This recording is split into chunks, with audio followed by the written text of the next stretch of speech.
Cette semaine dans Afrique, nous irons à Chibok au Nigeria où 2 ans après l'enlèvement de plus de 200 lycéennes par Boko Haram, les habitants réclament la reconstruction du lycée.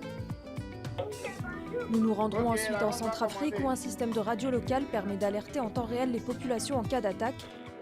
Enfin, nous rencontrerons des réfugiés qui s'entraînent aux côtés d'athlètes kenyans pour intégrer l'équipe de réfugiés aux prochains Jeux olympiques. Mais d'abord, les titres de l'actualité.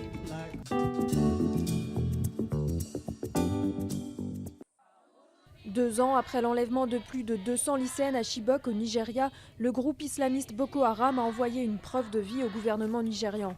Il s'agit d'une vidéo dans laquelle une quinzaine de filles donnent leur nom et assurent avoir été enlevées à Chibok. Tandis que le gouvernement étudie le document, des manifestants se sont rassemblés dans plusieurs villes du pays pour réclamer à nouveau la libération des lycéennes.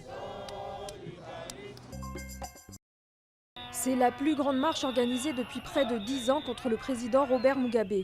Jeudi, l'opposition zimbabwéenne a réuni plus de 2000 manifestants dans les rues de la capitale Harare. Le président de 92 ans dirige le pays d'une main de fer sans interruption depuis 1980. L'opposition accuse Mugabe d'être responsable de la crise économique du Zimbabwe. Suppression de la monnaie nationale, déclin de l'agriculture et montée du chômage ont poussé des centaines de milliers de personnes à émigrer en Afrique du Sud. La sécheresse qui touche le sud du continent a également aggravé la situation cette année. Environ 4 millions de personnes auraient besoin d'aide alimentaire. La mission d'observation de l'Union africaine est satisfaite du déroulement de l'élection présidentielle au Tchad, malgré quelques anomalies et l'interruption des réseaux Internet dès dimanche matin. Les Tchadiens ont voté en masse et dans le calme pour 13 candidats, dont l'actuel président, Idriss Déby Itno, au pouvoir depuis 26 ans, est grand favori. Mais les habitants des quartiers populaires sont nombreux à réclamer un changement. Malgré l'exploitation des ressources pétrolières, la moitié de la population vit en dessous du seuil de pauvreté et 70% est analphabète. Le pays doit aussi faire face à la menace terroriste. Les islamistes du groupe nigérian Boko Haram ont frappé 2 fois la capitale N'Djamena en 2015. Le nouveau Premier ministre malgache Olivier Mahafal a officiellement pris ses fonctions mercredi, 3 jours après sa nomination par le président. Après plusieurs semaines de conflits au sein de l'exécutif, le président Eri Razonarmapian avait annoncé la démission de l'ancien Premier ministre vendredi dernier. Mais Jean Ravelnariv avait nié avoir quitté ses fonctions, créant la confusion dans le pays. Olivier Mahafal s'est notamment engagé à lutter contre la corruption qui touche l'île. La famine atteint des niveaux alarmants au Soudan du Sud selon l'ONU.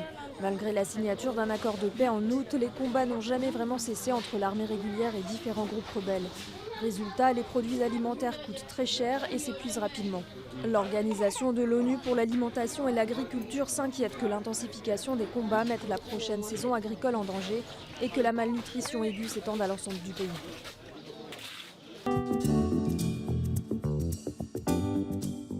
Depuis l'enlèvement des lycéennes il y a 2 ans, les habitants de Chibok n'ont cessé de réclamer leur libération.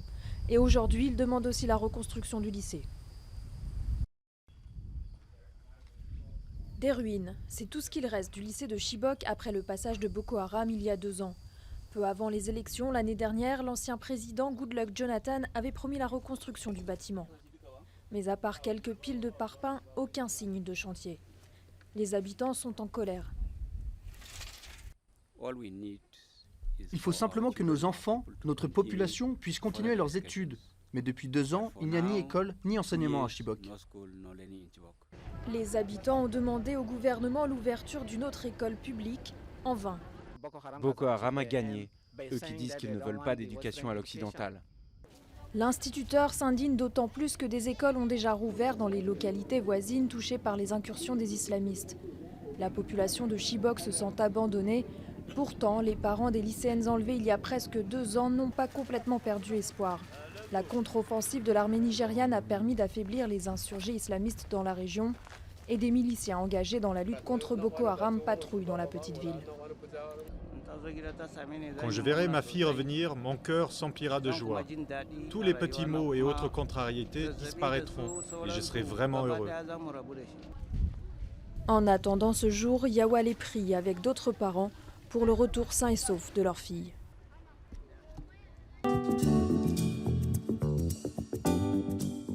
toutes les stations, bonjour. Ok, la ronde va commencer.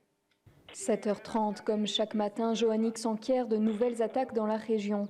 L'organisation Invisible Children a pourvu les chefs de village du sud-est de la Centrafrique d'un système de radio et de téléphone satellite. Soudain, Ils ont pillé tous les magasins. Pillage des magasins, ok. Ces éléments présumés de la LRA ont pénétré dans ce village de 5h jusqu'à 9h du matin. Donc ils ont pillé plusieurs magasins et sondé des maisons dans ce village. Et la population aussi a eu peur pour aller se réfugier dans la brousse. aussitôt l'alerte est transmise aux villages alentours. 3 contingents, l'armée ougandaise sous la bannière de l'Union africaine, une unité d'élite américaine et des soldats centrafricains sont déployés ici pour contrer les miliciens de la LRA, armée de résistance du Seigneur. La traque est lancée. Les transmissions, c'est une arme. Si vous n'avez pas de moyens de communication, vous êtes isolé, comment est-ce que vous allez faire? En plus du système d'alerte, tout un réseau de radios communautaires diffuse des messages destinés à la population, mais aussi aux combattants de la LRA. Sur les ondes, déserteurs et victimes les implorent de rentrer chez eux. Laissez-le là-bas. En allant chercher du fagot, prenez fuite. En allant puiser de l'eau, prenez fuite. En allant chercher de l'igname, de quoi à manger. Là-bas, vu ce qu'on faisait, et vu ce qu'il me disait de le faire, ça m'a fait vraiment très honte et je ne pouvais pas rester là-bas. C'est pour cela que j'avais décidé de fuir et arrivé ici, je préfère aussi que les autres qui sont là-bas sortent comme moi. Et la méthode fait mouche. Certains déserteurs ont en effet avoué s'être échappés après avoir écouté ces messages, mais la route est encore longue. Depuis janvier, plus de 200 personnes ont été enlevées par la LRA. C'est plus du double que durant toute l'année 2015.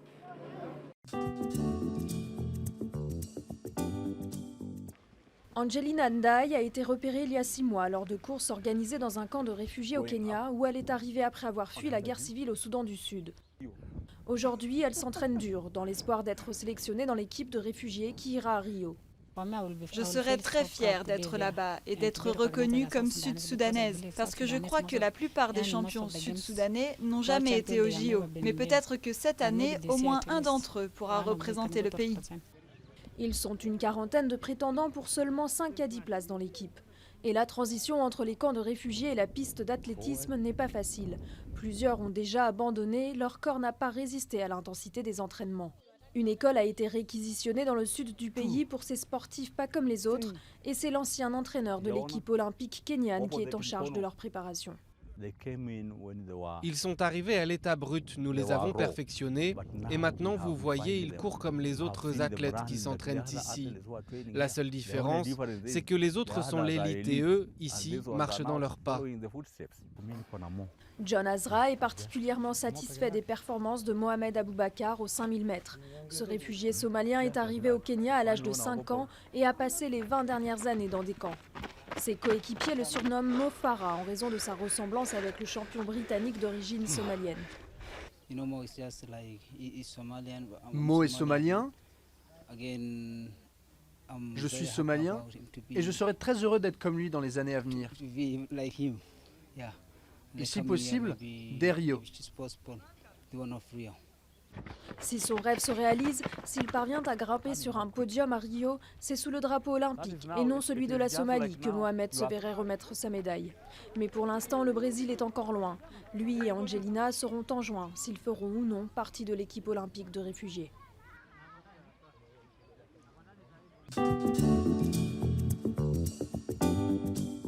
Refaire de l'Afrique du Sud une puissance mondiale du rugby, c'est le défi d'Alistair Coetzee, le nouveau sélectionneur des Springboks.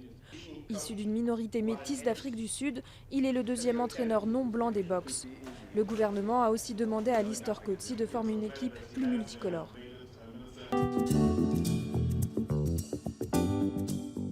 La semaine prochaine, nous irons dans le parc national du Tsavo, au Kenya, où une dizaine d'éléphants ont été équipés de colliers GPS pour assurer leur protection. À la semaine prochaine.